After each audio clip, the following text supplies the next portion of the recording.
Imagine giving birth and being legally entitled to months of paid leave, a guaranteed time to rest, bond with your baby, and heal. Sounds like a dream? Well, that's reality for new mothers in Canada. But for millions of African women, that dream is very different, often lasting just weeks with no pay and no legal protection. In Canada, maternity leave is protected under the Employment Insurance Act.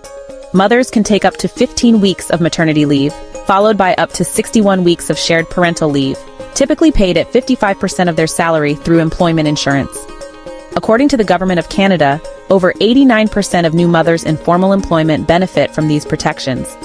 This time off isn't just a privilege, it's policy designed for recovery, bonding, and child development. Employers are legally barred from forcing new mothers back early or discriminating against them. Now contrast that with many African countries like Ghana, Kenya, or South Africa. For instance, Nigeria grants only 12 weeks of maternity leave at 50% pay, but only for women in the formal sector.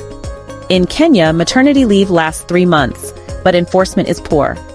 Over 85% of women in Africa work in the informal sector, where leave is often non-existent or unpaid.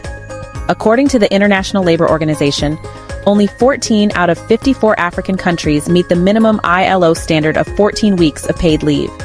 In many workplaces, pregnancy is seen as a burden, not a right, and women risk losing their jobs for taking time off. This gap affects more than just mothers. Studies show that lack of paid leave contributes to higher infant mortality rates, reduced breastfeeding, increased maternal stress and postpartum depression. If you're abroad, know your rights and use them. And if you're still in Africa, keep pushing for better laws. Healthy mothers raise healthy societies.